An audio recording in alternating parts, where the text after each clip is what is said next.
If you're watching this video, you've probably never dealt with this. This is what they call a blob, or a big extrusion error on your Bambu. So this one actually caught me by surprise. I haven't had one of these in a while. So I figured, you know what, let's make a video about it to show y'all how to fix this. So this one was big enough to actually pop the cover plate off. So we'll just set that over to the side.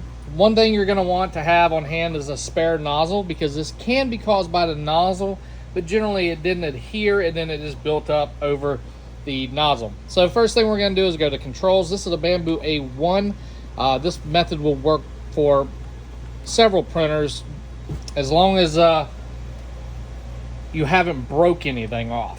So we're gonna go ahead and heat the nozzle up as high as it'll go. I believe on this one, 300 is the highest. So I'm gonna heat this one up to 300. Now be careful, this is an extremely hot temperature, but we're using PLA Plus on this. Same thing with PETG. So you wanna heat that nozzle up to 300 degrees in your controls, and you're probably gonna have to let it sit there for a minute or two.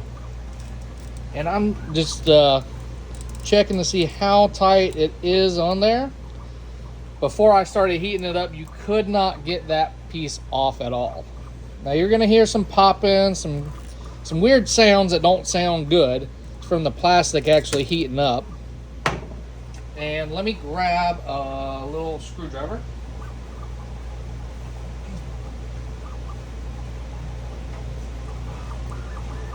So pliers can help with this, but slow and steady wins the race when it comes to an issue like this. Because too much force, you will start breaking stuff, and that's not what you want to do. All right, so as we can see, it is actually off of the nozzle. It's a good sign. Now be careful, this is very, very hot. All right, so we got the majority of the gunk off. I'm gonna pull my bed up so y'all can see a little bit better. And now while it is still hot, we want to try to get everything off, because if I pull that nozzle off, it's gonna stop heating up. So try to get as much as you can off before you pull the nozzle, because little areas like where this spring clip and retaining clip are, those are really hard to clean off once it dries. And this is going to be a mess, and it's not going to be fun. You'll probably burn your finger a time or two. But it's the easiest way I found to not break anything. Alright, so this is a large chunk in the back as well. So it's probably best, let me grab some needle nose.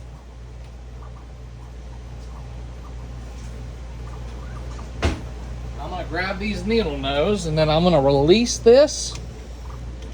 You got to do this a little bit quick.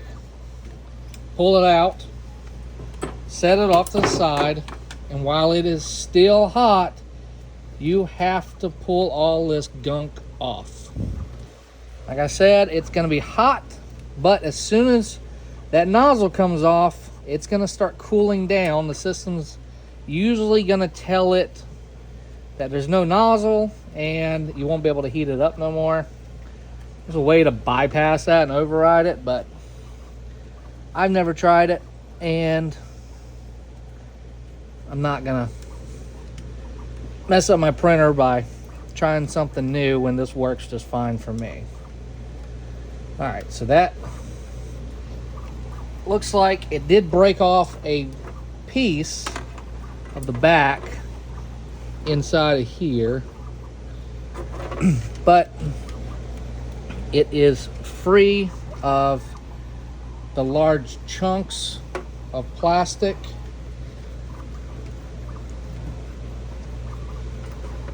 All right.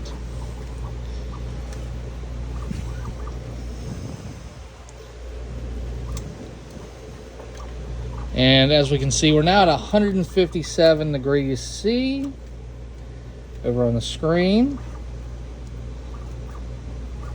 And this is the point where if it's not heated up, it gets a little difficult to get some of this off.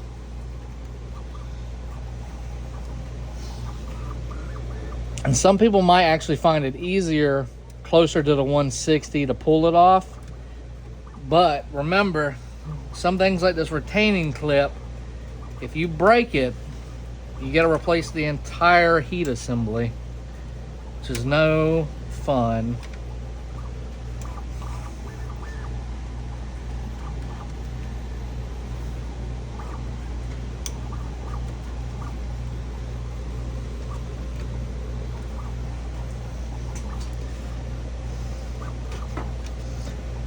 All right. Big thing is to make sure these are free, because now that we have that one out, we can put a new one in. Oh, that's the old one. Put a new used one in.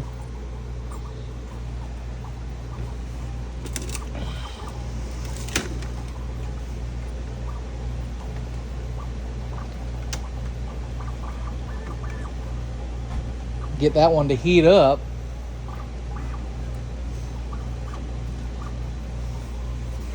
And then we can clean off the rest of the stuff. All right, guys, thanks for watching. I hope this video helped y'all out. I'm not, in a perfect environment to be recording this for you. I'm out in my garage. So if you have any questions, feel free to comment down below.